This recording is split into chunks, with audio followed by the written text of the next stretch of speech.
Dark art example number 3. There is no way the story of Jonah ever happened because there's no animal that could swallow a whole human. Defense. The Bible says in Jonah 1:17, now the Lord provided a huge fish to swallow Jonah, and Jonah was in the belly of the fish 3 days and 3 nights. So we just need to prove that such an animal could exist. A sperm whale could have done this. It does not say exactly that it was a sperm whale. It was not a blue whale. It was not a blue whale. The blue whale, it does not eat meat. It's too narrow goal. It could have been a sperm whale, however, and if you recall, I was using measurements during that little sermonette. You remember that? Long time ago? The average size of a sperm whale is 70 feet long by 20 feet wide. They eat squid, shark, and octopus whole that well weigh over 400 pounds. In fact, one sperm whale was found having 3 whole sharks in its stomach when caught.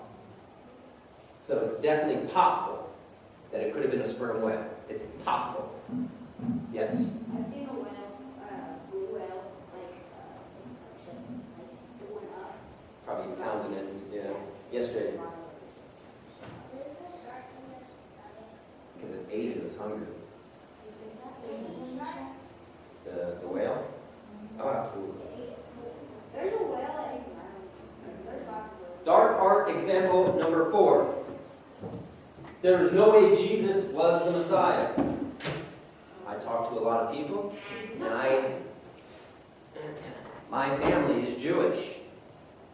They do not believe Jesus is the Messiah. Imagine how frustrating that is. Okay?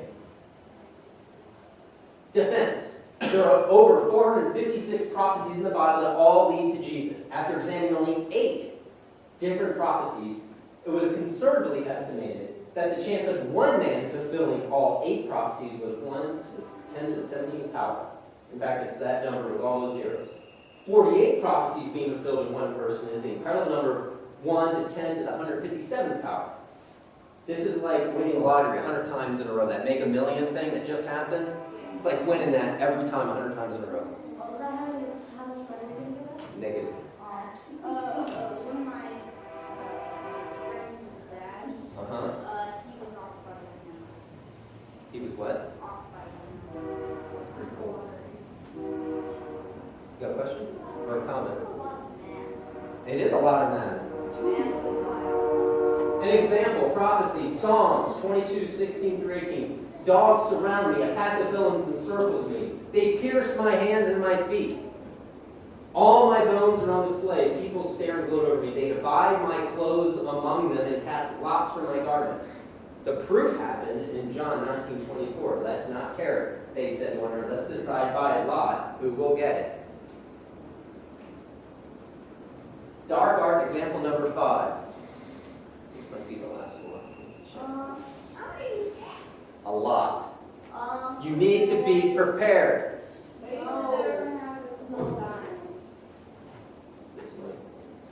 People who try to question that Jesus rose again give 3 different scenarios. The people that killed him took his body. Jesus' friends stole the body. Jesus was not dead, only unconscious when they laid him in the tomb. I don't know if you remember me talking about this.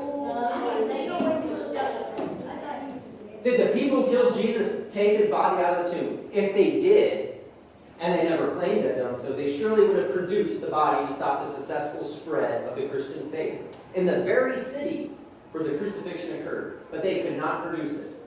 After Jesus was gone, Christianity spread like wildfire, especially since everything he said would happen did, in fact, happen. Did his friends take his body? There was an early rumor, Matthew 28:12-13, when the chief priests had met with the elders and devised the plan. They gave the soldiers a large sum of money, telling them, you are to say his disciples came during the night and stole him away while we were asleep. Is it probable? Could they have overcome the guards at the tomb? More important, would the disciples have begun to preach with such authority that Jesus was raised, knowing that he was not? Would they have risked their lives and accepted beatings for something they knew was fake? If you read in the Bible about the lives of his disciples, many of them died for standing up for Jesus. So, would you stand up and risk your very life for something you knew was false? There's no way you would. So, And there's another one. Jesus is not dead, only unconscious when they laid him in the tomb.